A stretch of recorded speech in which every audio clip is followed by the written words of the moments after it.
Oh, wait. Let's start. Let's get started. So yes, Sahil, could you please explain what is the data analysis as a process in your words? So data analysis is a information which we collected, then we prepared, then Uh-huh. we explore it, and then modeling it. Like we can say that as we design it, refresh it, analyze it, and make us decision to Mhm. proceed the meaningful results. Sure. Great, great, great. Uh, Varuna ma'am, do you want to add something to that?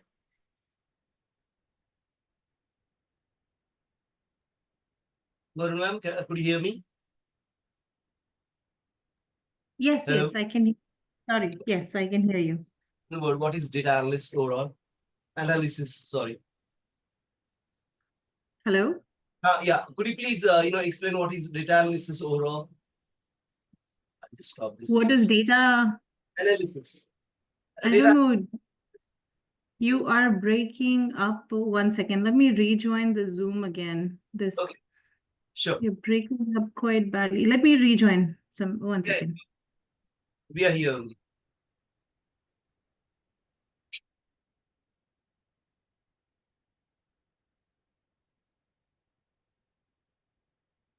So, Sahil sir, did you get chance to work on some Excels from that side? Frankly speaking, no. Uh, would you able to download some sheet and play around with that, sorting and all those things? Yeah, that I did it. Sorting once with the trim section and that stuff. Even Uh-huh. the I did it the time pattern Uh-huh. converted into numbers because if I have to make the separate the number like a year from the that Excel, so I can do that one too. Perfect, perfect. Chalega. So you are fine with overall Hi. data collection in terms of gathering the data and trying to make it according to us kind of a partial of data preparation. That's what I'll say. Yeah, Yes, ma'am. yeah, yeah. Great. Can you hear me? Yeah, Hello? please Am go I? ahead. We can hear you. Oh, okay. Perfect. Okay. Sorry. I don't know. There was some issue. Yes. Sorry. What was your question? Again, I'm trying to understand from your words what is data analysis as a process. What do we do? Oh, data, it's a process of collecting, organizing, Mhm. and examining data to find useful insights, patterns, trends Uh-huh. that can help in decision making, Great, in great, great. my words. Yeah. Sure. And we normally present the decision making on a presentation or an Yeah. based on bulleted points. Okay. So yes, these Yes. patterns, these are really good words. We need to use it. Data retrieval is a good word. Data, cleaning, data rearranging, data modeling. These are the good words which we need to use as and when we'll move ahead. Okay, let's move ahead. Okay. Now we've tried to understand this structure of data, right? Any difficulty on that? The way we present Excel structure in the Excel, right? My horizontal row is a record, vertical row is a category or types. A sheet is my table, and multiple sheet as my database in the Excel or in Google Sheet. Let's go ahead with these two first, and then we'll move on to the other softwares as well. Is that understood? Any confusion in that? No. No. No. Right? Let me move on. These are called data guidelines. We've already worked on that, a kind of sorting, trying to understand what is, these types like EEID, full name, job title, department, blah, blah, blah. I think this is a thing. This is the Excel sheet which download from that site. And we should be thankful to those guys. Those guys have number of Excel sheet on their site, which we are going to use it for practicing. Again, this is not my copyright.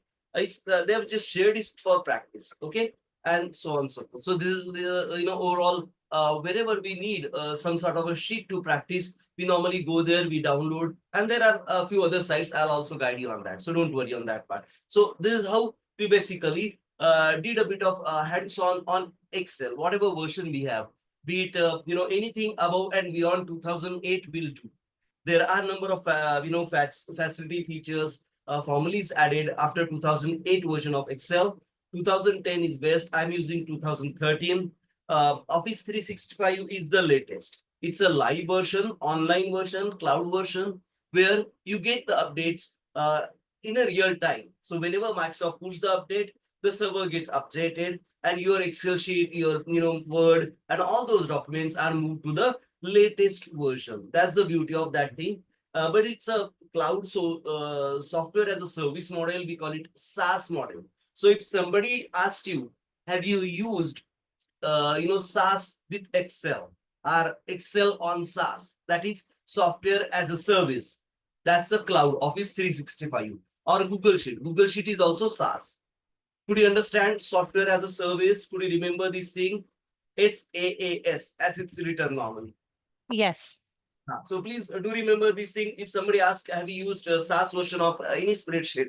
Then you can tell me yes, Office 365, Google Sheets. These software reside on a server, and we can use this software as a service on a mobile, desktop, laptop, all type of devices which we can use it from the server itself. Our file gets saved on a cloud, saved on the internet. That's why it's called software as a service. Okay, so please do remember this thing. This type of tricky questions might get asked in the interview. It's nothing astonishing, nothing rocket science. Only it's a bit of terminology these IT people use, and we need to accustom to it, right? We need to adapt to that. We need to at least understand what type of question word he or she is speaking as an interviewer, so we can able to answer it correctly. And we are going to just use Excel as our predominant software, or major software. Other software will try to understand how it's coping up with the overall data analysis process. So first we'll master our data analysis process through Excel, and then we'll move on to the other software. We'll have a look at their the way they get used. They work data analysis as a tool. So we are just changing the tool. The basic crux, the basic process remains same. That's why I ask this question almost on every class. Please tell me, what do you understand by data analysis? The more heavy words you can use, the more the interviewer feels that you are working in IT for so many years, and so on and so forth. So that's how we need to prepare that way. Okay, any questions so far? No, no questions from me. Sure. Sahilji, you also don't have any question, right? No. Great, no problem. Now let's start with the first step. It's called data retrieval, data collection, whatever you name it. Use the word which you are comfortable in. Retrieval is as same as collection. Only in retrieval we retrieve it from some place.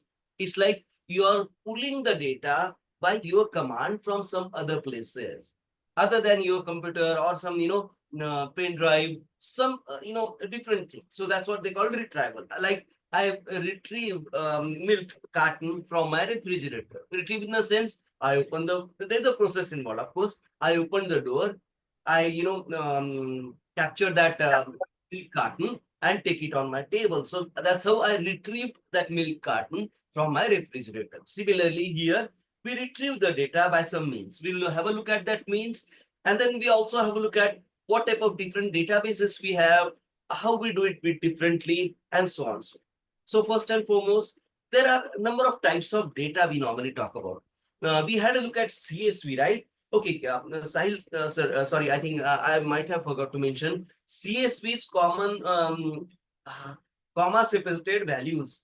Comma separated value in the sense it's a text database. So we normally can open it in a notepad, can open it in any text filter. You can send it on WhatsApp as well. So it's a text database.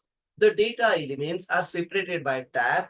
The records are in the rows, or records are in the textual rows, or lines we call it, right? Means if you have a text, we call it lines, not a rows, I believe. So yes, each line is a record. For the first line, the initial line is basically my header. There's no second header in a given database, and that's a complete table in a file. So here, like Excel, I don't have database in CSV. I have just one table in one CSV file. And my first row is my header. And there are some database without header as well. Okay, so that's another thing. As a data analyst, we might need to label them so that we can understand date in American format, date in North American date in European format, and so on. So these things do happen. So might need to label it, and that's a part of data cleaning as well. Okay. So first we retrieve data. We pull the data from some place if it's not given to you. If it's given to you, we might call it just data collection.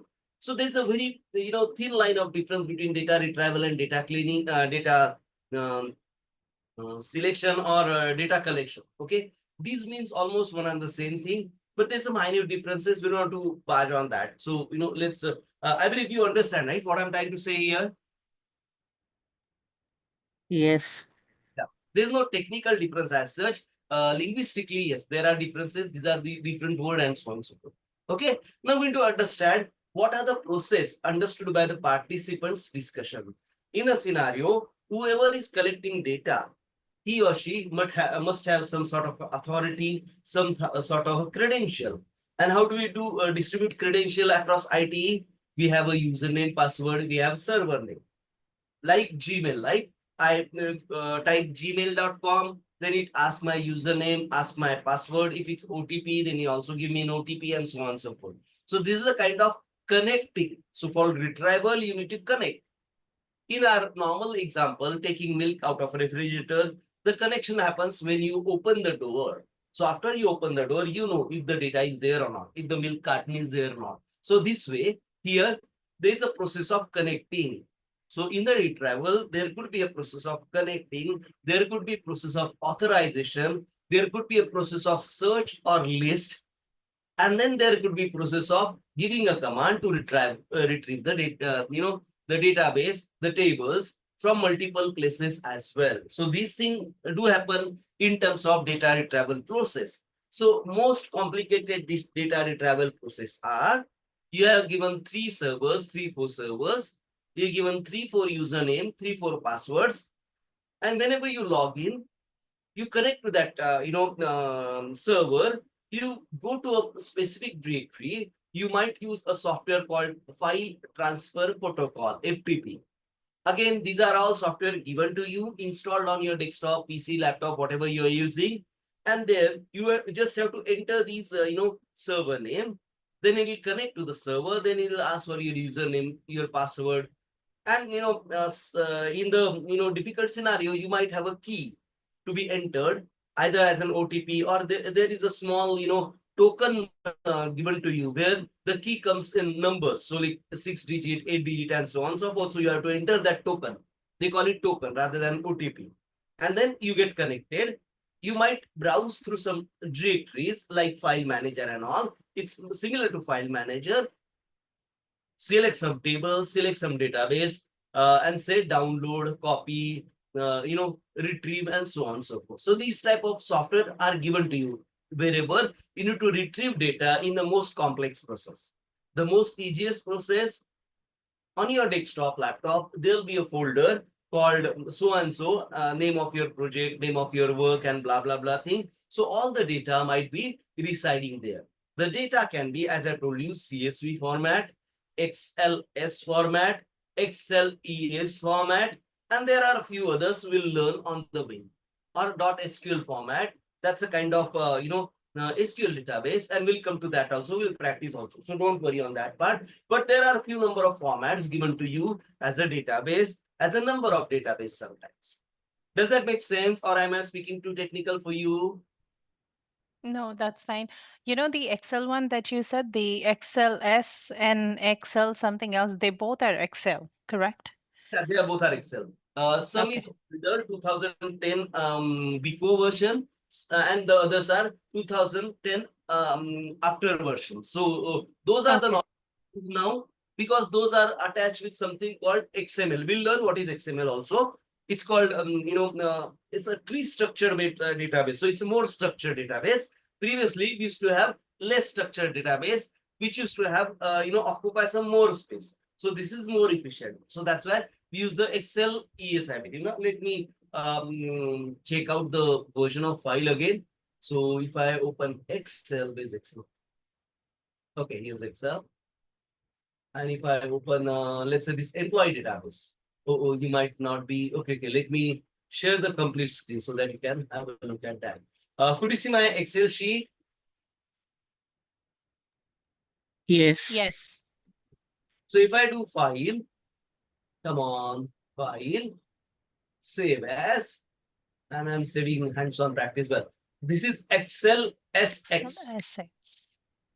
So this is the Okay. latest version, the latest file we use in terms of very compressed data saved on your hard drive. It's really very less. See, this is 1,000 row Excel. It's just one table, right? It's measuring up to not that one employee, right? Employee. Could you see here? Employee database is just a 97 KB. It's less than 100 KB, right? It's a very small Yeah. file. So this way it's compressed, it's structured database. So XLS is my latest, but I can save in all these formats. Could you see here? There's Excel SM, Excel SB, and so on and so forth. So there are Okay.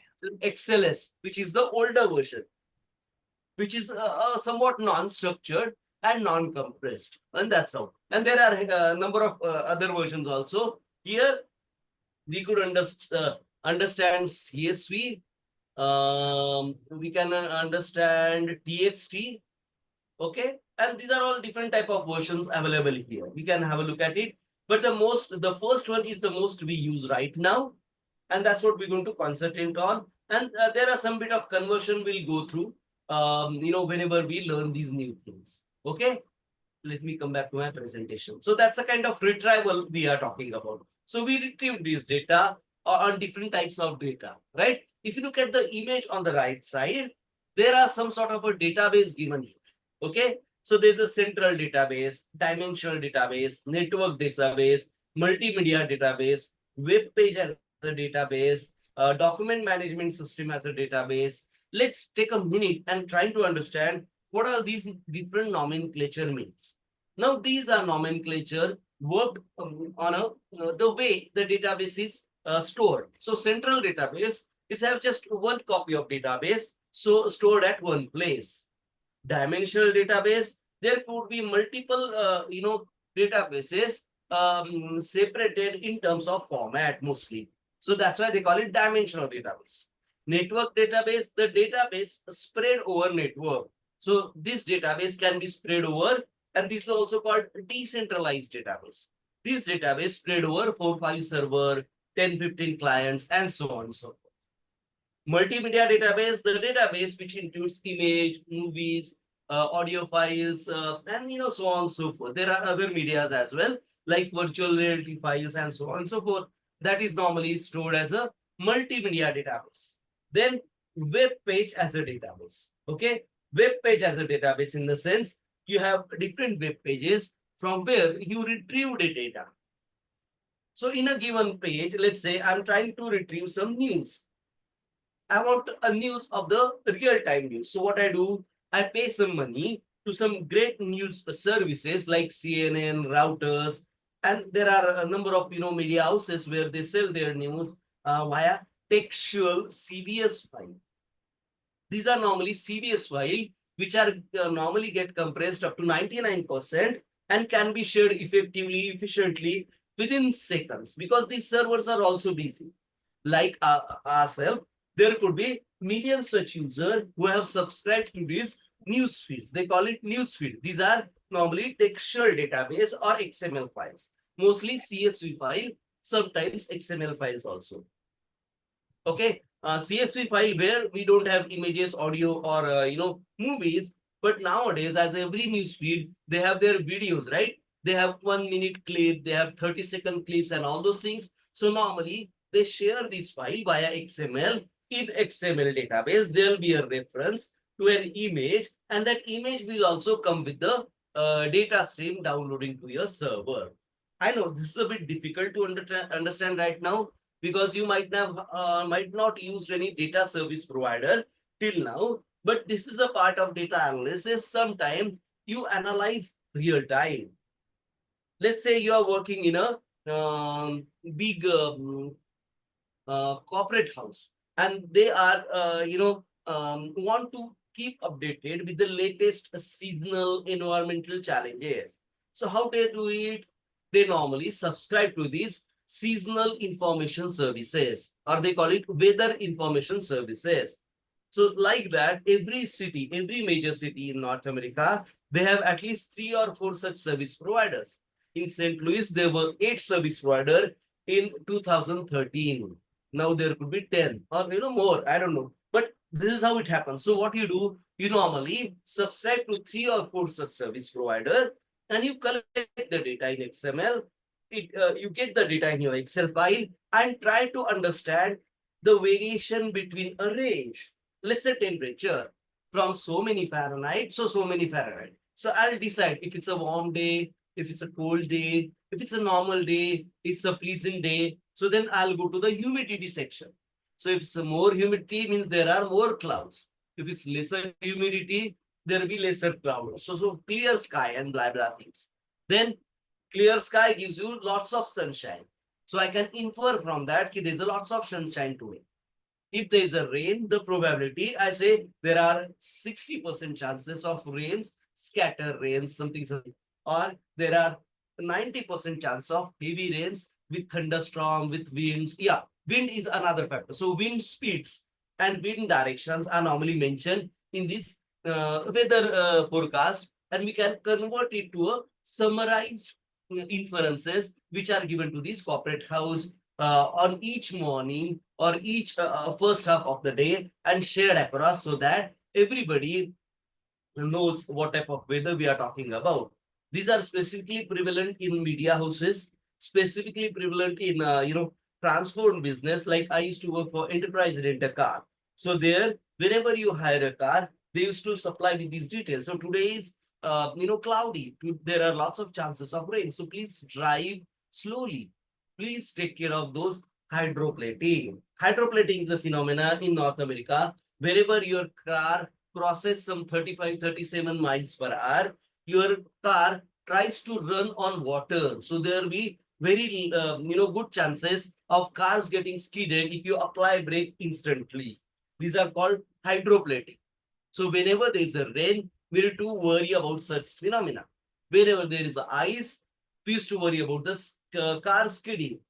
Snow is not a problem. Snow just slows you down, which is not much of a challenge. But when the snow, that precipitation sets down on a warm surface like road, it gets converted to ice, and that ice create maximum problem because even thin layer of ice can lodge your tire into air whenever you are driving. So you should either use those spike wala tire, means you apply those spikes to your tire to drive in snow or ice. Otherwise, you have to be really careful that my car shouldn't get skidded or something like that. So this type of scenario. So this is how we capture the data from this data service provider. Did you got an idea? How do you capture a data from data service provider? Yes. Okay.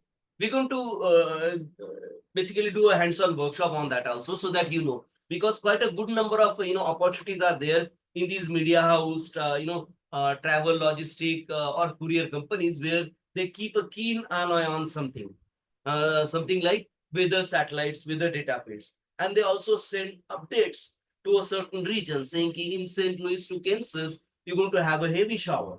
So if there's a heavy load moving on, could you please park it, somewhere safe in some rest area or something like that sort?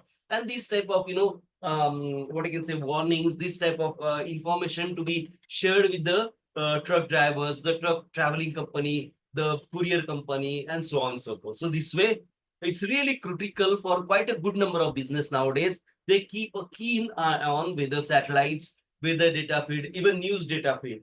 In some critical region, if our top officials are flying to, let's say, now even India and Pakistan have a challenge, but that's not that big a challenge. But if you look at, there's a fight going on between Russia and Ukraine, right? So if somebody is traveling, we need to worry about if they are traveling to such regions. Are they traveling to these, war regions? Then either we should shift the, travel plans, or they should be sufficiently enabled with all these information. And these are all live feeds which we normally convert to information and share with these guys. Could you understand how important this service is now?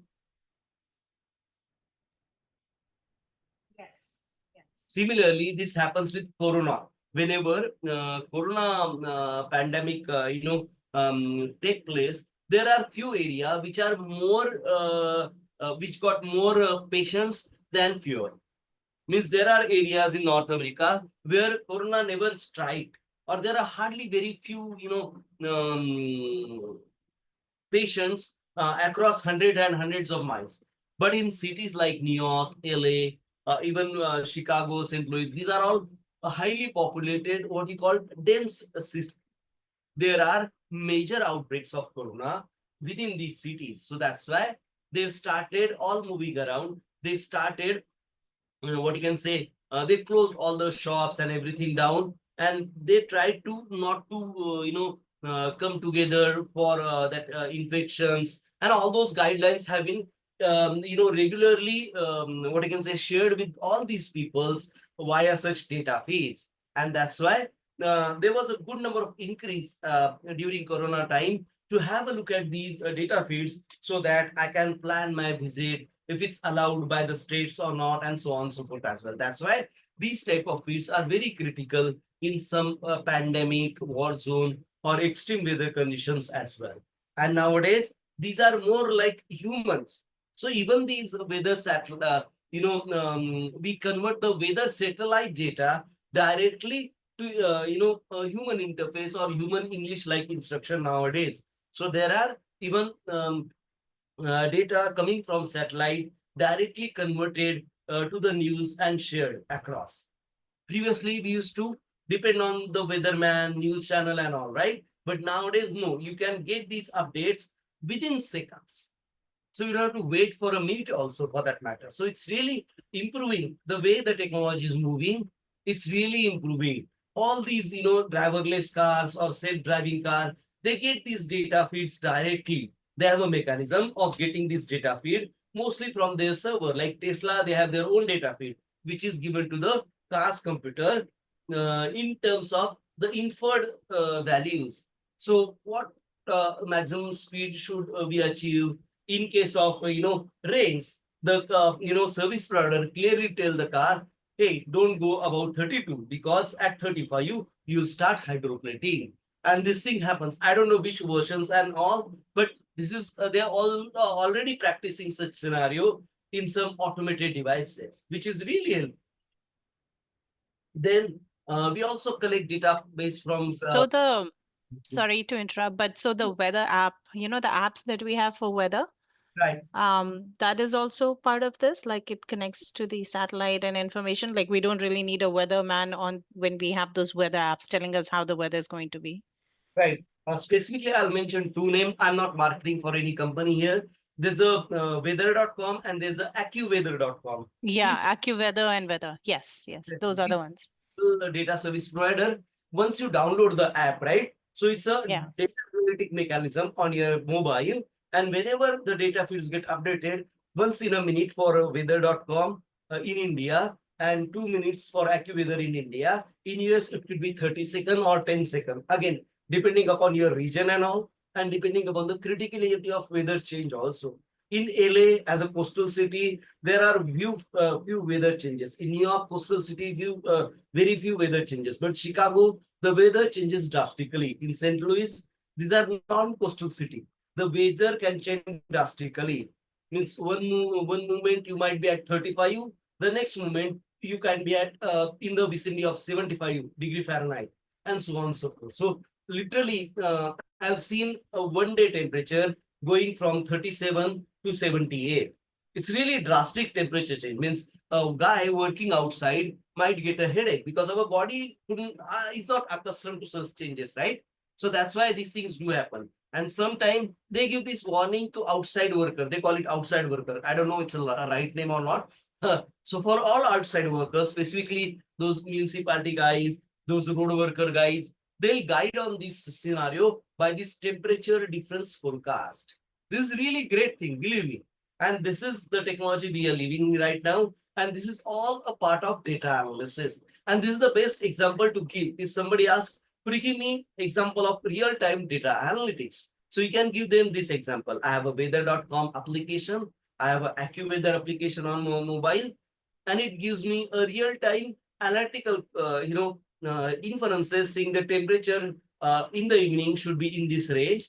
is there a chance of rain? How much would be the humidity? How much is the wind speed, wind direction, and so on and so forth. So this is a real-time example which is happening right now, which is being matured over, I think, 10, 15 years. Means weather.com is quite old company. They used to sell data feed to US government also. Then CNN and all these guys. Now they are really great. They have big customers, customer base with the weather.com or those mobile app which you are using. And how they basically survive these, they collect your data, they collect your number, name, location, and all these things, and they sell it to some other service provider. This is the way the actual, you can call it data stealing, data capturing, or whatnot. But that's a other side of coin. Could you understand how crucial is this data? So you Yes. can try Siles, sir, moving from, let's say, New Jersey, driving to St. Louis. It takes almost, 10, 12, 15 hours, depending upon the weather, the vehicle and all. But once he starts driving, they'll start capturing his location. Because all these data feed, right? They need to have your location on, otherwise they don't work. Same with weather side, weather, AccuWeather and blah blah thing. They track your location. Of course, they have your phone number, they have your name because you've registered, right? Your phone might have a name, so they might go with that name as well. So this is how they capture data. So let's say Ravindra M30, that's my mobile name.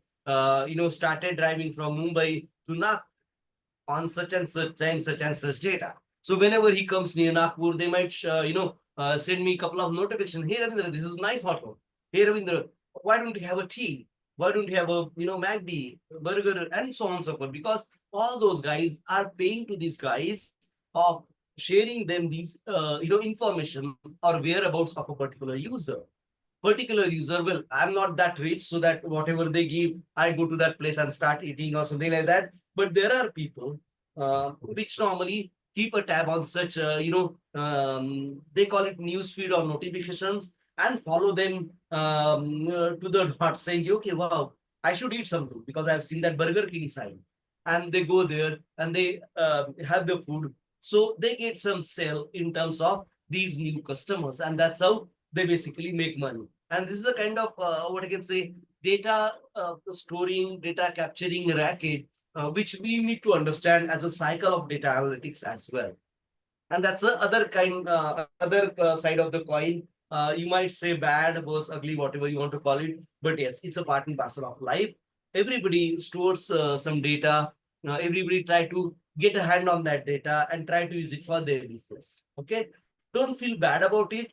But if you feel bad about it, that's also right in some way. But the way I feel it, just try to think it that they got the hands on that data and they are utilizing it, kind of scenario. Okay, I'm just discussing with you openly, so that whenever we try to concentrate, we'll concentrate more on solution giving rather than who is getting what type of data and what he or she can use it. Okay, we'll have a couple of sessions on security, data security also, and then we'll discuss how to secure these things. But otherwise, right now, just understand we need a data to build a solution. Data in all these formats, any type of databases which will utilize for building our solution. Does that make sense, or am I talking too technical? That's okay. That's I'm right. good. Sure. Great. If you have question, please do ask. Don't wait for me to start speaking and all. I keep speaking and all. So please pardon me for that. Okay. Then there's an label here called content management system, document management system. These are special solution built on content. So you store content like newspaper site. There you have all the newspaper of last 5 years can be looked at whenever, with a click of button. Well, for history, you might have to subscribe to them. Otherwise, you can read the latest newspaper then and there free of cost. Be it something like routers, times, and there are a good number of media houses. They label them as media houses or newspaper site, as a layman called it. These are all mostly content management system or document management system. What is content management system? You have a simple web page you have a simple content deployed on a server.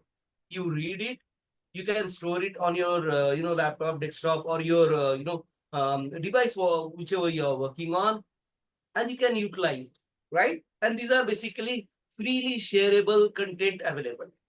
They have certain limited copyright, but still, if you're not using it commercially, you can use this content anytime, anywhere, like reading a newspaper and so on. So then there's something called document management system. Now, this is a bigger scope. Here we are talking about digitally converted document, storage servers, storage databases, which are basically highly secure, highly protected most of the time. Sometimes they are also, freely available, like YouTube. YouTube is a document management system, or you can say video management system for that matter. Everybody have seen YouTube? Yes. Great. So YouTube is a video management system or a document management system, or DMS at its labeled. It's a free service, free to view service. You can contribute by uploading your video, have a look at it, like it, comment it, and so on and so forth. There are some copyright challenges. They have also governed by strict copyright law, from different states, wherever they have these DMS servers.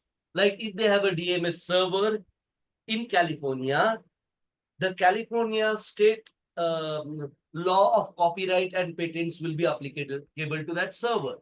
If your video is deployed in, let's say, Mumbai, India, then the copyright and patent law of India will get applied to that server. This is a bit different, from our day-to-day life.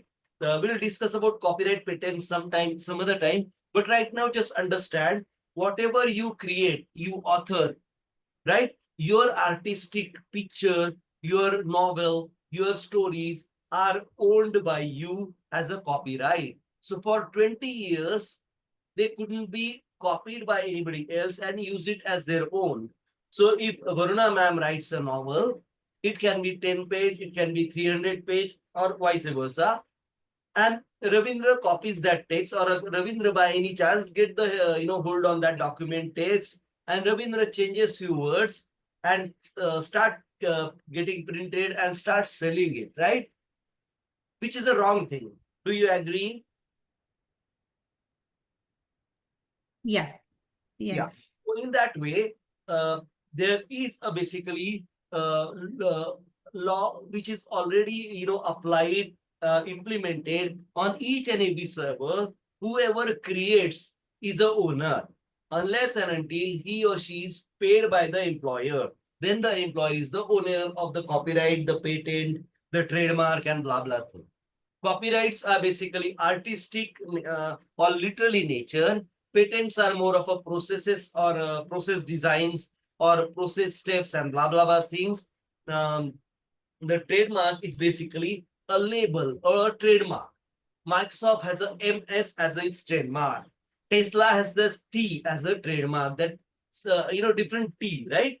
You might have seen that. So that's a kind of trademark. Trademark is a logo applied to a business to make sure people know that brand, that business, that trademark. Okay, I'll not go into the difference between brand, trademark, and all those things, because it's more of a legal nature rather than utilitarian. But you got the idea, right? The CMS, DMS idea. Yes. The blog site are CMS, the YouTube is a DMS. Or even sometimes wherever you submit your document, right? Like that HR blog, you give them salary slip, you give them all the other supplementary material to be supplied for to filing your income tax and all. That's the kind of DMS we are talking about. It can be a mix and match of CMS as well as DMS sometimes, because there is some metadata required, like YouTube, right? YouTube, you need to have a description of a video. Whenever you upload a video, you should have to have a label, have a bit of description, at least some words or something like that. They have their rules and they keep it changing. So I'll not mention those things. You can have a look at YouTube, try to upload a video and try to have a look at it. So these kind of scenarios. So there's a kind of, you require a meta file. Meta file is a description of a video image file which computer can't read. But nowadays we have AI model who does, read that video, image, and blah blah blah things. But still, on a ground level, by legal requirement, it's required to have a meta file created whenever you apply image, trademark, patents, videos, audios to the computer, to a server, which is a public service in nature, like YouTube. Again, there's a definition of public service here. Public means open for access to everybody. If you join a company, let's say Union Pacific Railroads, the servers there are non-public server, they are private server.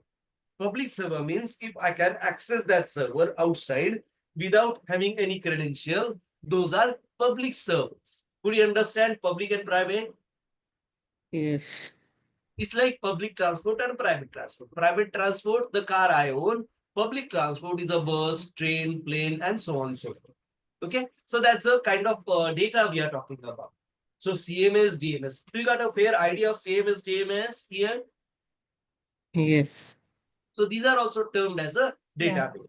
Okay. I'm not waiting for both the participants yes right now, because that will unnecessarily confusion time. So if you have a question, please speak up. Okay, that's my humble request. Okay, now ways and means Can of you tell me the full form of CMS and DMS? come again. Sorry.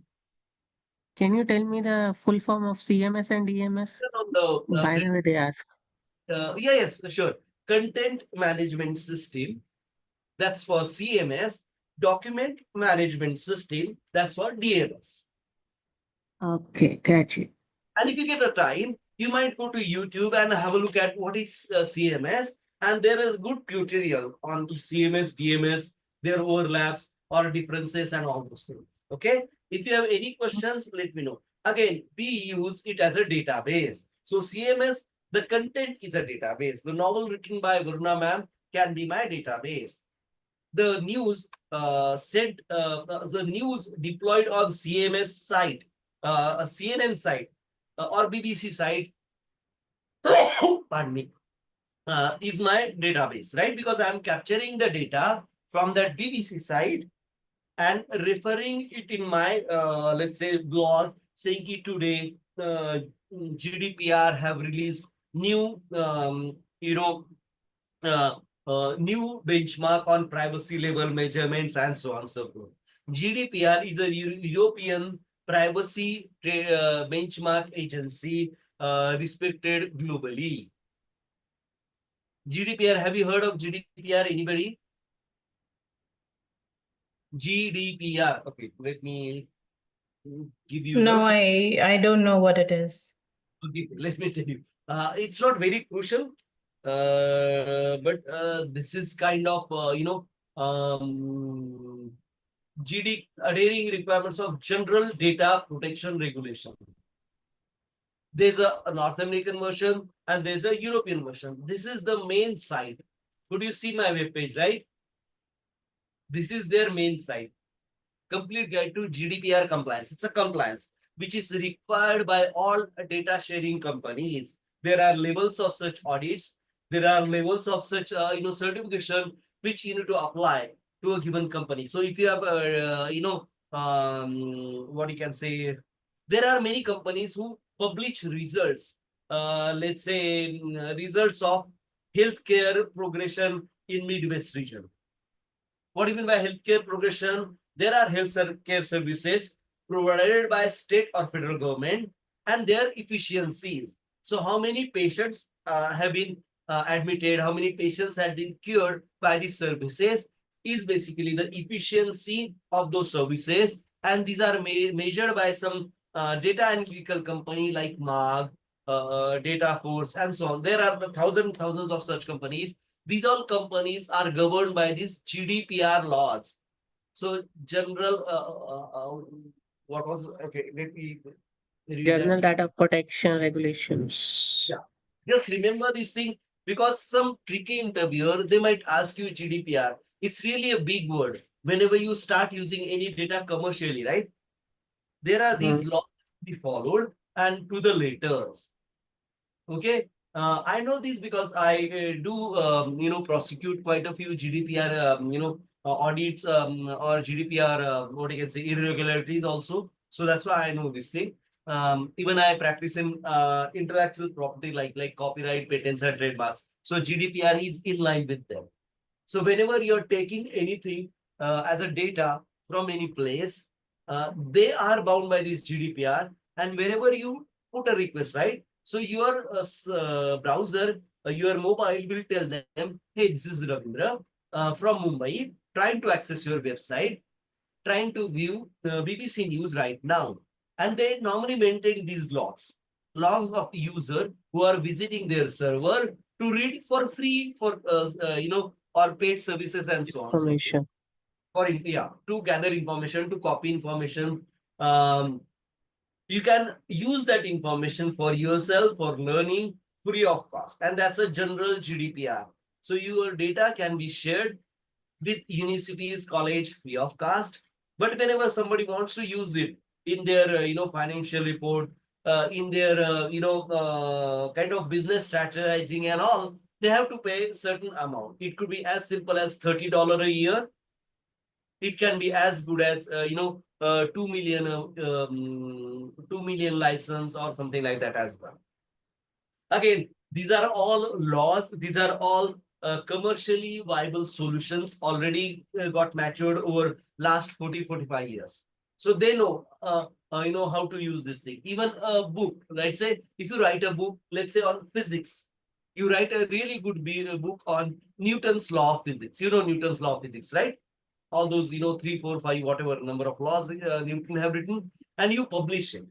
And some university think, wow, this book is somebody read it online and say, wow, Mr. Sahil have written such a great book. Why don't we use it as study material?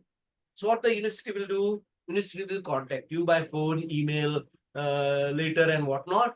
And they'll say, hey boss, I want to use your, book for my 5th standard study material. You say, yeah, good. I'll give you free of cost. So that's really great. But then I want to include a couple of chapters in our book. They say, okay, I'll charge you, $1 per print, $10 per print. Again, these are what you call royalty. And these are again the content, data sharing mechanism. And that's how people earn nowadays. You see that, TikTok, Instagram, YouTube, how they earn like this. They earn for views. They earn for, even for views, even for data capture, even for, sharing those things with others as well. There's a song which is sung by, let's say, Lata Mangeshkar, right? Yes. Okay. There's a song sung by Lata Mangeshkar in, let's say, late 1960s. Now, the copyright of that song, which she sung, lasts for 50 years. So after 50 years, if she got it renewed, then 20 years. If she got another renewed, then 20 years again. But normally, Lata Mangeshkar don't have a mechanism to renew all her song. So what happens after 50 years? Those songs are used, can be used publicly without paying anything to anybody. It's called open license. So automatically it's get converted to the open license. Similarly, all news which are older than 7 years can be utilized with the open license. And believe me, these are a really good mechanism within our copyright law, wherever the author cease to be the owner of the content after certain years of time. For novels, it's 20 years. So if you write a good, novel, but after 20 years, if you don't renew, if you don't pay those,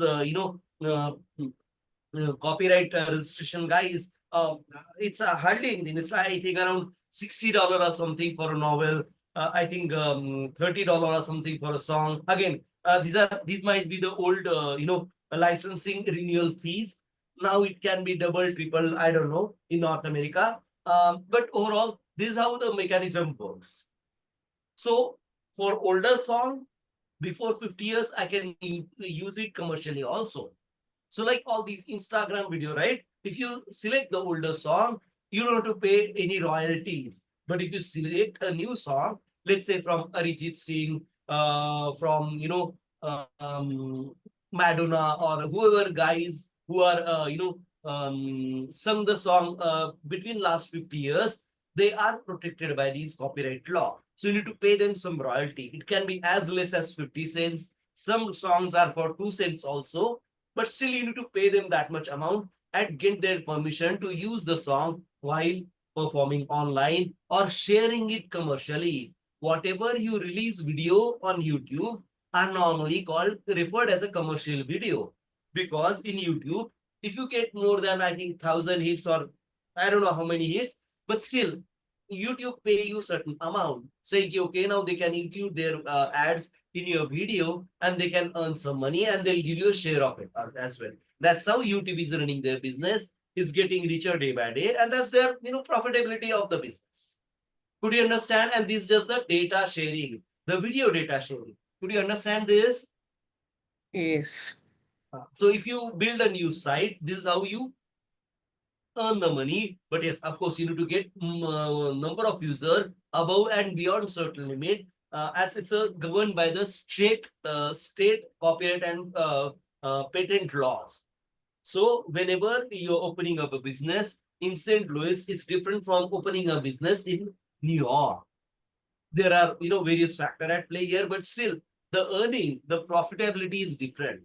So if you put your corporate house in Chicago, it's different from a corporate house you put in a St. Louis or Kansas City or something like that. Okay, and this is how the overall money play gets involved in day-to-day data sharing, data reutilizing, and all those things. Okay, so we've seen the ways and means of getting data. Any questions so far? No. Okay. Again, these are all what you can say legalities or stories behind utilizing a typical data or retrieving a typical data. We need to careful.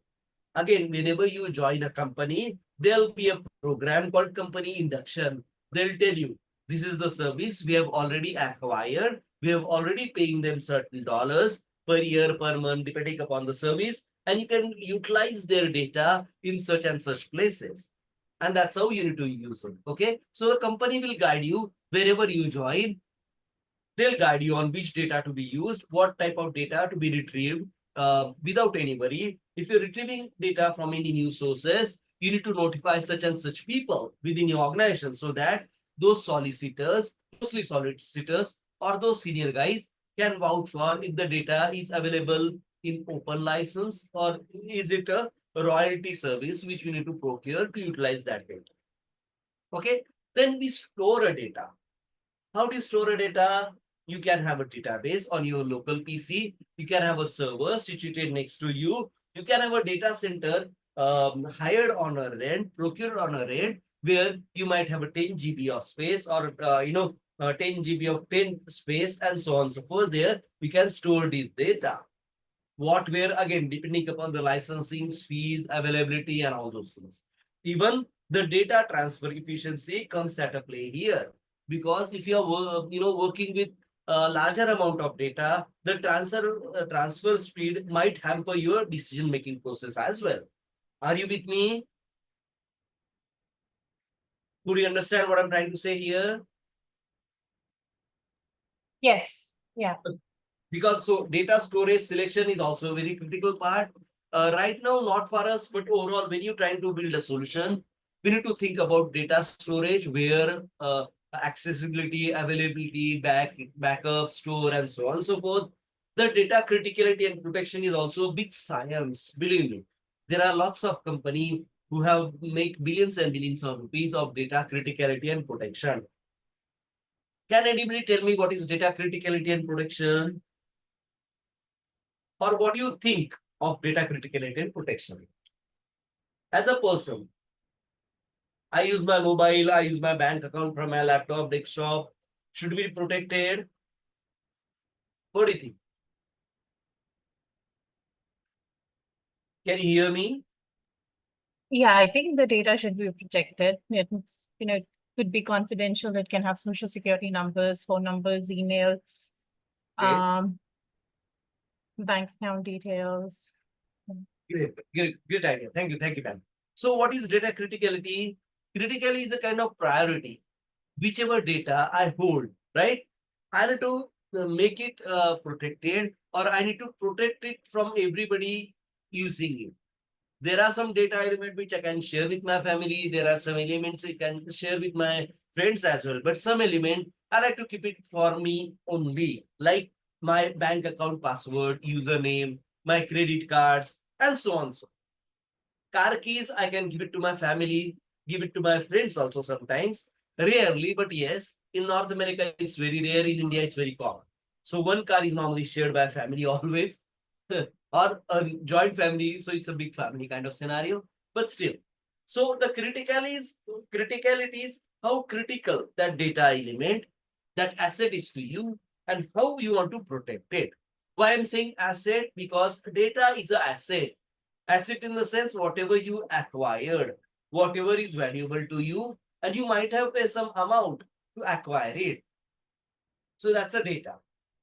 In most of the scenario, in terms of data online, we don't procure a data, but sometimes all these softwares like Microsoft Office, Windows license, Mac system license, and so on and so forth, we normally license these systems which came with some sort of a data or came with some sort of a sample data to be used. The data is not critical, but the system is critical because I paid a good amount of money to procure that system. So my system is critical. My container is critical. My database is critical. The data is also critical because if I lay around my container here and there, the data can be stored. Data can be stored by anybody, can be copied by anybody, can be used by anybody. That's why I need to prioritize my data in terms of my criticality and protect it somehow. So whenever I say a data analyst is normally given an SQL sheet and a username password to retrieve data. If you try to do anything else, you'll just get an error, or you couldn't be able to even see number of tables available other than whatever you have been given access to. Believe me, where a database administrator gives access to data analyst, what he'll do, he'll give a few hours access to Ravindra for these 6 tables to be read-only access. So what your script does, your script reads those tables, get it copied on your Excel file on your local PC, laptop, whatever device you are using. So that critical, the data is highly critical for a given organizations. They don't want to give you complete data to you and you can play around with. No, it doesn't happen that way. And that within few years, your authorizations will get expired. So if you try in the evening, you'll get a message, your authorization is expired, your authentication have been cancelled, and so on and so forth. This is because the company finds their data, whatever they have captured, is very critical. And that's why they don't want to give access to any and everybody, but they give this access to very few and selected people who need the access for, and then they revoke their access. So this is what we call access and revoke and so on and so forth. Okay. Do you get an idea how we have to protect our data? How data is critical for an organization? Yes. Yes. No, I'll go ahead. Now here, database management.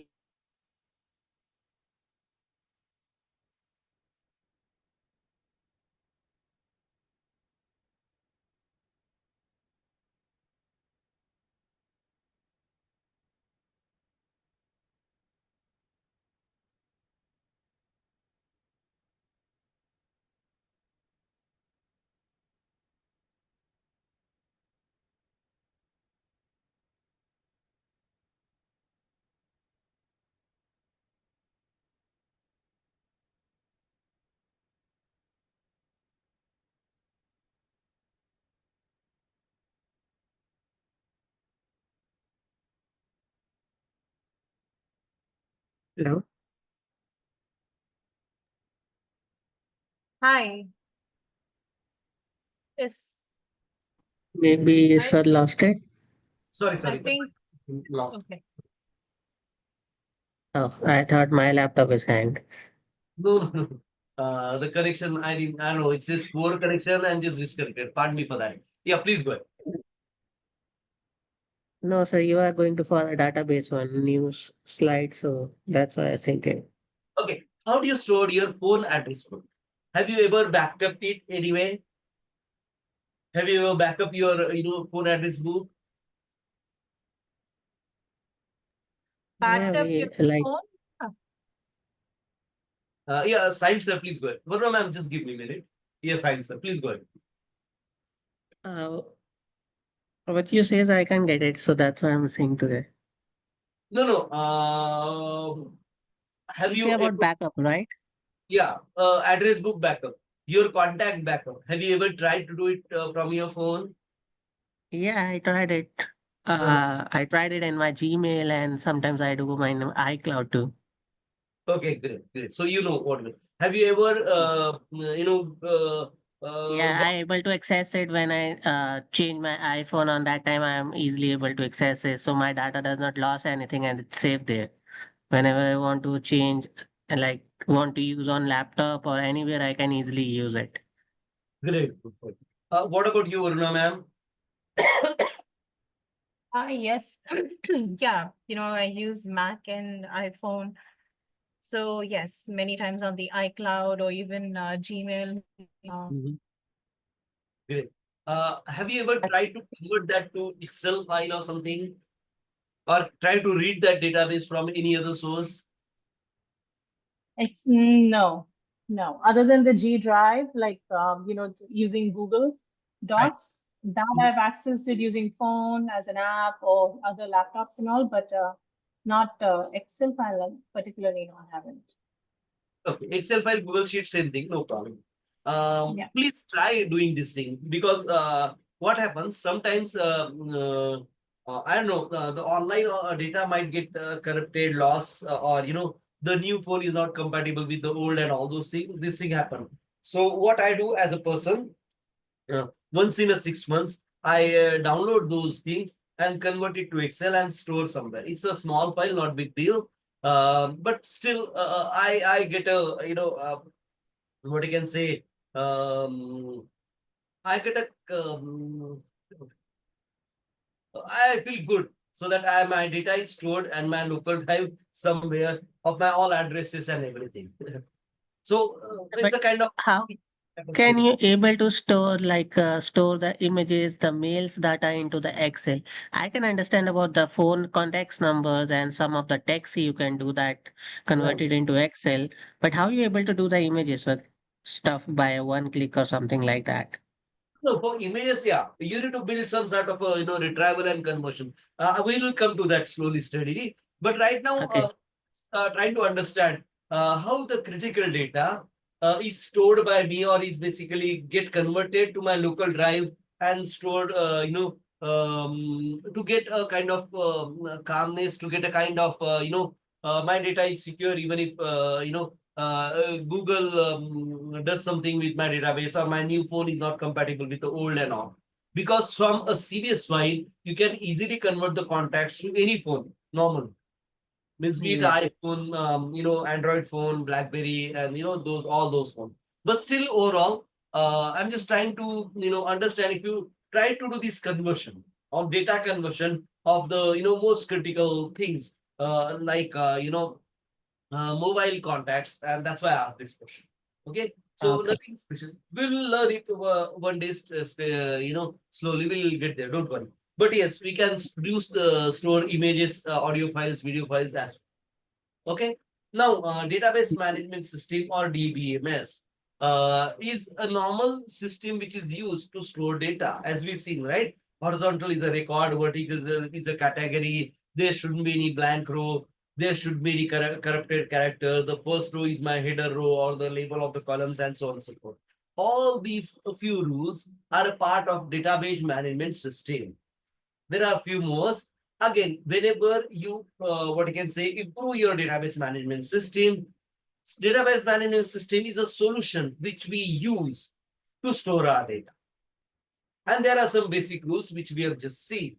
So database is a structured collection of data that is stored in an electronic device. I'm talking about digital data. The data can be text, video, image, or many other formats. A relational data. Now we are moving or going deep into how do we utilize these DBMS, what are DBMS, what are different type, and so on. Okay, so a relational database stores data in a form of tables and a NoSQL database in a form of key value pairs. Again, the relational database, my text database or Excel database is a relational database. So I can relate one sheet with another. Within one Excel file, I can make relations with the sheets. So it's a relational database. NoSQL is a key value pair. Key value pair is name Ravindra, age 50, and so on. So these are key value pairs. So when you come to NoSQL, it's a key value pair all across the database. And we'll come to that, how it's different, why it's needed, and so on and so forth, one way or the other. Now, for normal DBMS, I'll say normal because there are very, databases made for certain purposes, like sound file database, like image database, like movies database. These are different type of, storage required, or rather I'll say compression or backup restore mechanism required for such format. So that's why we have different databases.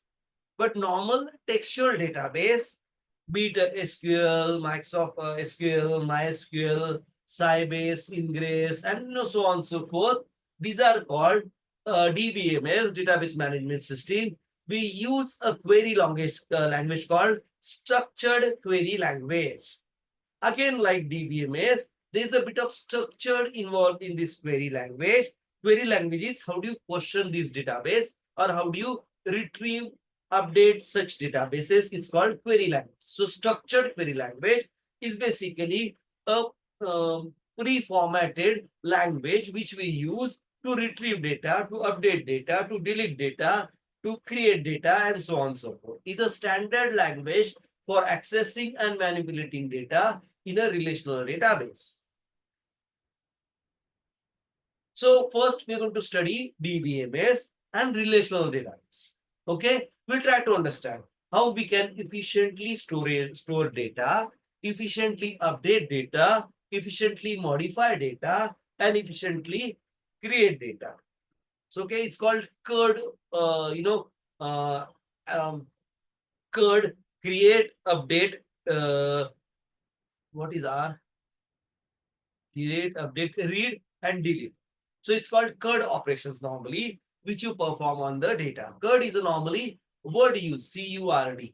Create, update, read, and delete. That's the operation which you use. Okay.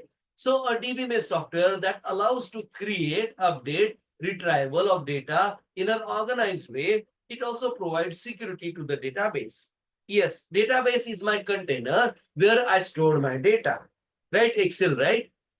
So whenever I create an Excel sheet, that Excel sheet has a wrapper around my data called table, the file header, the encryption, the compressions, and blah, blah, blah things. We'll understand these one by one, slowly, steadily. But right now, just understand it's a good storage mechanism to store data securely, safely, should be able to retrieve it again. You could be able to open Excel sheet even if you stored 20 years before, if it's not got corrupted, but mostly not got corrupted, and you can still retrieve such Excel sheet. Believe me, I have my account, dated back 1995, so I can still have that couple of Excel sheets stored there, which I retrieve. And believe me, they are really great to retrieve and all. And this is how we use this database as a container to store our data. Any confusion so far? No. Okay, good. Chale, let's move on. An example of relational database is MySQL, Oracle, Microsoft SQL Server, Postgre, and Snow. There are few given here. There are dime a dozen database service provider available in DBMS and in NoSQL also. Now, NoSQL is basically distributed database. Distributed in the sense the data is stored on multiple server, even at client place as well sometimes. So here, NoSQL DBMS are MongoDB, Cassandra, DynamoDB, Redis, and so on and so forth. There are a good number of databases available there. These are normally referred as a big data. the data available One in. question I have. Yeah, Whenever please you're ready. go ahead. Yeah. The no SQL that you were talking about, it's more like for big data, right? Like bigger That's information. So right. is there a certain kind of companies that use it, like domains that use it, that use no SQL versus SQL? Yes, ma'am. Facebook uses Apache Foundation's big database, big data. With Okay. they have their Apache database server where they use NoSQL for storing your social media comments, for storing all these updates given to your social media post. Those are stored Okay. on NoSQL. Okay. YouTube, And in the healthcare domain? uh, no, healthcare mostly uses DBMS because healthcare data, okay, healthcare data is segregated data, and every company have their own data. Even for that matter, I think North American government also use DBMS, but sometimes they might use NoSQL. I don't know. Yeah, sorry. For DBMS, North American, specifically FBI, they use NoSQL. The FBI profile. Have you heard of many English picture have mentioned those things? So this profile, they are stored as a digital document on their server, so that if there's a criminal they want to search, like fingerprint, eye scanner, the biometrics, and I don't know what not, they normally stored in NoSQL, which is referred Okay. to, a particular ID number given to that criminal, or particular a citizen or something like that. So that's a NoSQL. But normally healthcare is mostly distributed data, and they normally what I can say, lend the data. So if you're working with, let's say, oh man, I forgot the data of medical service provider there. Let's say, Blue California state, Cross, Blue yeah, Cross, Blue Shield is one of them. Yeah. Blue Cross Blue Shield, yeah, Blue Cross Blue Shield. That was supposed to be my first job in North America. I got selected as a Java programmer for Chattanooga, their corporate head office in Chattanooga, Tennessee. That's why I remember Blue Yes. Cross Blue Shield. Sorry for that. So yes, Blue Cross Blue Shield shared their data with other insurance service provider like State Farm on very frequently basis without any payment, and so does the insurance service provider with Blue Cross Blue Shield. And this thing happened in a real time in North America. They have some sort of understanding. So overall, one database is not huge. When it go to big data or NoSQL, we lose the structure because there are a number of different service provider or access point to be utilized on that data. And so the database size got heavy in terms of volume, access, and variety, and all those things. That's why we normally convert the database to NoSQL database. But otherwise, DBMS are more structured. So when I say I refer to a patient database, there we have a patient name, patient days, patient address, and all those common elements. So DBMS are more disciplined. NoSQL, I'll not say they are not disciplined, but they are more liberal. This now might not be the correct statement, but still, this is the first difference we normally share whenever we try to understand DBMS and NoSQL. It's a layman terminology right now. We'll come to these differences later on, which is not required for us as a data analyst, because we're not going to use NoSQL for that matters, or even if they let you use NoSQL, they'll retrieve the data for you and give it to you, because retrieving data in NoSQL requires big efforts. Big in the sense you might need to bang your head on number of servers, number of addressal mechanism, forwardal mechanism, and all those things. Let's not go into that detail. Let's try to understand when to get a data and when to get in a tabular format, right? So DBMS is the best solution. Does that make sense? So, Go ahead, please. so indirectly, sir, you are saying that NoSQL is databases work for that data which no one want to be shared with anyone except the company. You can say that the secret data, we can say that the crucial data of the company is saved in a NoSQL ones, right? No, that's a misconception.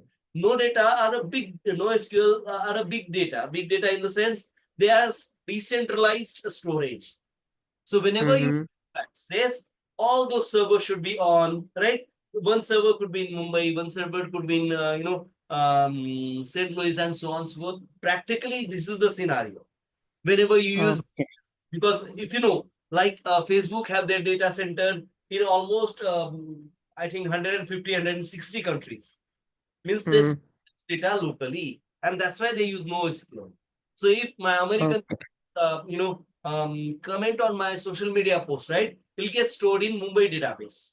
I'm just giving you, in Mumbai there are no database.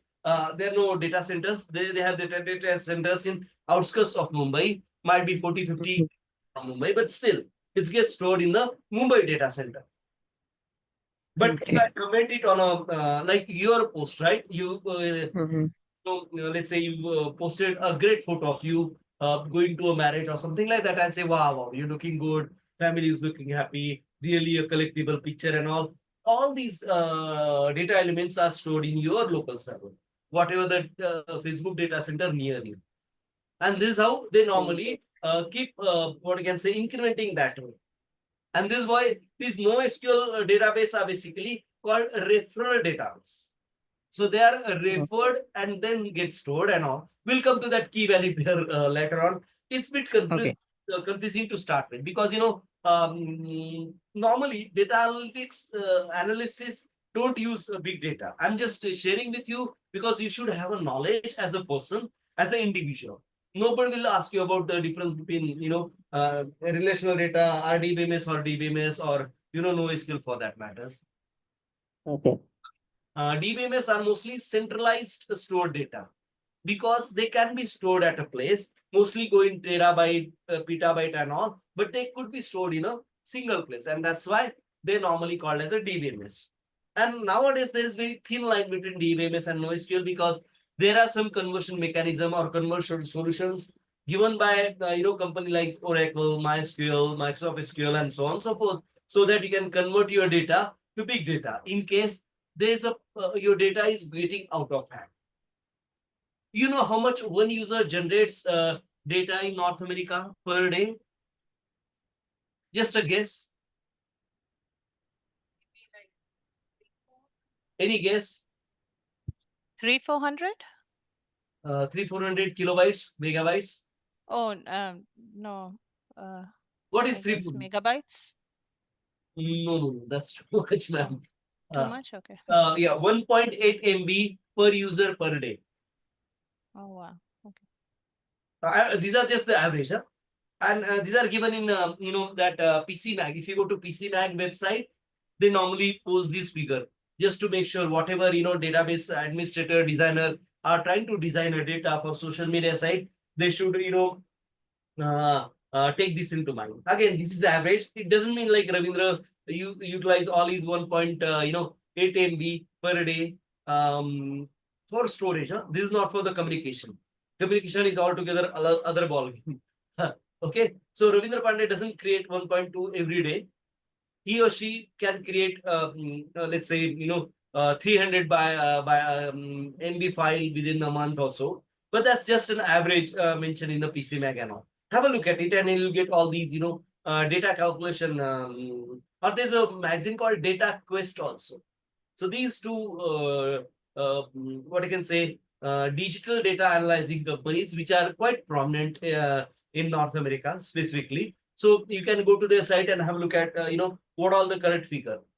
This figure was around, I think, 3 months before when I look at PC Mac at that time. So today it could be 2 MB also. Again, but this is per user data stored, including social media, YouTube, this tube, that tube, and all those things, including mobile for that matters. So this is how it happens. So think of if you are storing a data of a, let's say, a city like St. Louis, how much that data will? St. Louis has a population of around, I don't know, how many? 100K, if I'm not mistaken. Just take a ballpark figure. So 100K into 1.8 MB per day. For a given database, for a given accounts, they need to have 5 years storage with you, right? For all those tax filing and all. So look at, just think, give it a thought, how much data we are talking about. So there are many companies who actually made their business to convert to DBMS to NoSQL also. And it's a part and parcel of the whole, business expanding community. Okay. So I think, yeah, there are quite a few technical queries on these things, NoSQL and all, but just understand we are not going to use NoSQL as of now. Wherever you work as a data analyst, they'll retrieve the NoSQL for you in any DBMS like MySQL, Oracle, Microsoft SQL, or something like that, and they'll give you access. Otherwise, they'll directly give you a CVS file. CVS file is the most common data storage used amongst data analysts, analysis, data analytics. Man, what I'm doing. Sorry. You got the idea, right? Yes. Great. So mostly we're going to concentrate ourselves on DBMS. Now, just to have a look at, how many databases are there in terms of, uh, storage mechanism. Let's try to understand the name and the company, right? Relational database systems, a type of DBMS, organize data into tables, also known as relations tables, right? Sorry, give me a minute, please. Yeah, data into tables, also known as relations, and allows for the creation of relationship between them. MySQL, Oracle, Microsoft SQL Server, and so on and so forth. Now, object-oriented database. Object is basically object like audio file, image file, or even if computer couldn't understand that file, which is digitally converted, which is compressed, which is encrypted, and so on and so forth. This thing also happens in a live. So there are something called object-oriented database, and which is normally a type of DBMS that organizes data into objects and allows for the creation of classes and inheritance. Inheritance is basically to copy the data into another copy.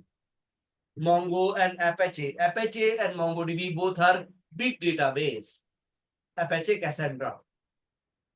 Hierarchical DBMS. Hierarchy is basically father, son, mother, daughter, and so on. So the type of DBMS that organizes data into tree-like structure, a hierarchy, with each other, each record having a single parent and a 0 or more children.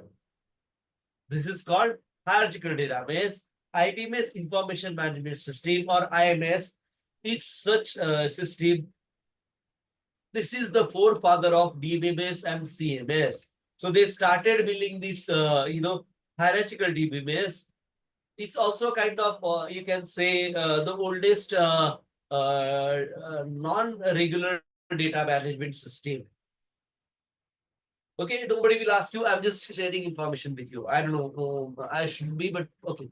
Network DBMS, or a type of DBMS that organizes data into network-like structure with multiple parents and children for each other. So many to many type of relationship we are talking about. Integrated data source is this type of database. Then NoSQL. NoSQL that does not use the traditional table structure of RDBMS. Instead, it uses more flexible document-based key-value data model. So Ravindra, there could be 10 or 15 documents. So Ravindra 1, this document, Ravindra 2, this document, Ravindra 3 can be movie, Ravindra 4 can be this thing, that. MongoDB, Cassandra, Redis, and Couch database normally follow this structure. Again, this is more of just for information, but good to have. I'll share the PPT today. Okay. Documented oriented DBMS. This is what we call DMS. So a type of NoSQL DBMS that organize data into documents similar to JSON or XML. These are text data structure, or you can say pre-formatted text data structure called JSON and XML. We'll have a look at these things. When I will try to save, CVS file or XML or a JSON, I'll tell you basically. JSON is more of use for service providers. XML is more used for a tree-like data structure. Again, hierarchy data structure, but normally it's what I can say, one to many type of trees which are used with XML. We'll have a look at it. It's called document tree type of structure, and it's often used for unstructured or semi-structured data. MongoDB and which is the other one? MongoDB and couch database can be used in this structure. You might have been seeing number of solutions provider in multiple of such instances. So they provide different databases. So Oracle might have 5-6 different databases, one for text, one for video, one for audio, and so on and so forth. Like that, even MongoDB have many type of database, and you can select which database you are going to use, and so you can configure that on your server. A type of column family DBMS. Column family in the sense you normally put the database in a column, and rather than number of records, I might have a record with number of column upset in quite a few number of categories. Don't confuse yourself. Just think it. There are different type of databases we use. So column type is a NoSQL database that organizes data into columns rather than rows and optimized for handling a large amount of data. So this is a big data. So Apache HBase and Big Table, Google's Big Table is column family database. So Google's Big Table, Google Sheet is stored in Google Big Table, and this is the column family DBMS we are talking about. Again, this is just for information. I have not seen an interview where they've asked you about a specific database or trying to explain what is this and what is that kind of scenario. Key value database, that's a generic NoSQL database that store data, is a mapping keys to values and are optimized for high-speed data retrieval. Redis, React, and there are few more basically. Graph database, yes. Graph database or map database, as is normally referred as, used to store the maps. You know Google Map, right? We must have used Google Map, direction and all. So this is a Yes. graph database we are talking about. A type of NoSQL database that organizes data in the form of nodes, edges, optimized for handling relationship between data. Nodes are the cities or the point where the description is required, and the edges are the limits or the peripheral configuration applied to that particular node. So if you say St. Louis 63143, I want to get all the gas stations available there, all the MACDs available there. So these are stored as a meta file applied to that image of St. Louis of that particular zip code, particular county. Are you getting me? Yes. So whenever you go to Google Map, there's an image, there's a meta file which is attached to that.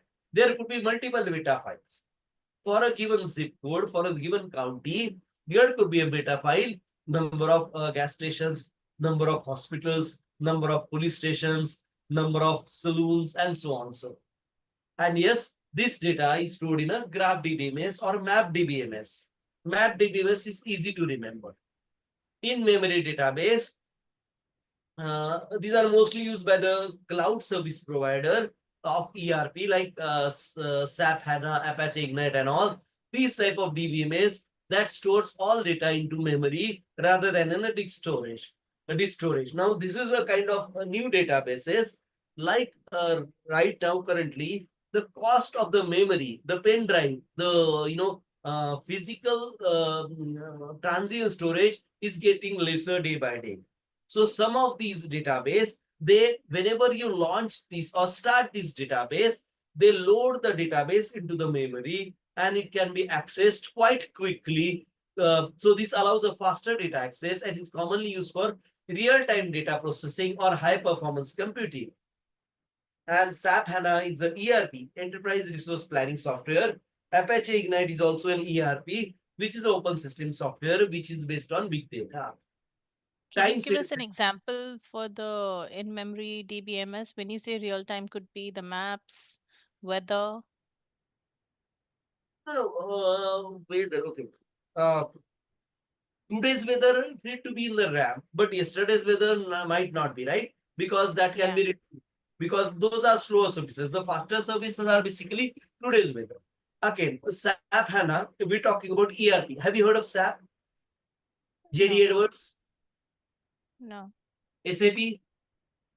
Yeah, I know what is SAP is. Okay, Yeah. SAP is ERP, Enterprise Oh, Resource. okay. Let's say you have a company. let's say, Tesla has a SAP. So what SAP does, any screw procured by Tesla is normally get entered into SAP as an inventory. Any battery newly created or procured from somebody to be entered into SAP.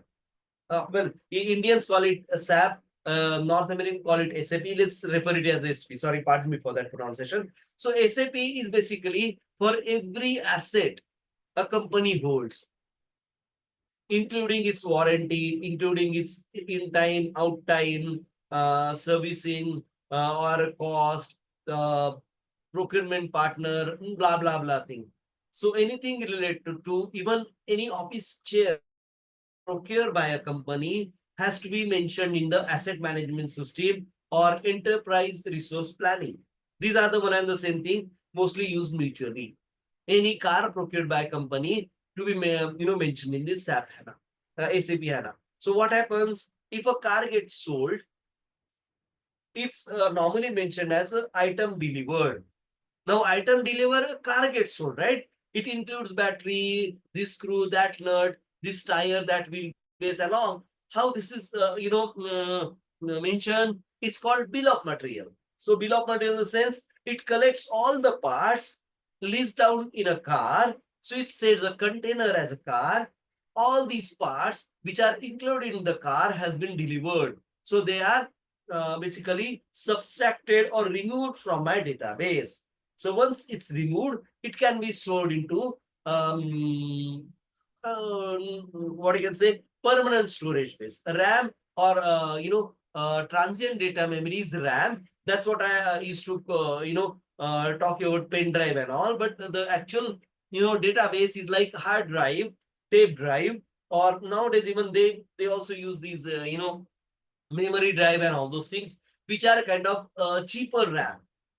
And that's how SAP HANA, SAP HANA is now utilizing the inventory storage within memory type of inventories. Do you get an idea, ma'am? Yeah, now I did. Thank you. Yeah, I'm not the right person basically. I might search for a video and share with you later on. Okay. But again, healthcare don't use HANA most of the time. But mostly all these, big inventory companies. Well, there are some hospital chains which use, SAP HANA. I've seen there's a big hospital chain called Brown Hospital in St. Louis. I've seen they using SAP HANA there because I took my daughter there a couple of times. So they were updating their, what you can say, drug distribution or whatever capsule or injections they have given and all. And they've also included patient record in HANA that time. So that's why, I got to know. Again, depending on choice, depending upon the, cost efficiency and the business requirement, they choose this type of database and all. Time series database. This is a continuous database, right? A type of database that optimized for handling time series data, which is data collected on regular interval over time, influx and time scale DB and so on. Again, this is not required, but I shared with you as a knowledge base so that in case while discussion somebody asks, you can share these details to them. Okay. So please don't worry on that part. If you have questions, do let me know. Now, cleaning of data. Now we've seen retrieval, we've seen storage. So we retrieve the data and we store into normal Excel sheet, let's say, or a Google sheet for that matters. Now, how to clean this? Do you want me to continue or should I stop here? What's the time? Oh man, I've already, exceeded my time limit. So let's say, could we stop here?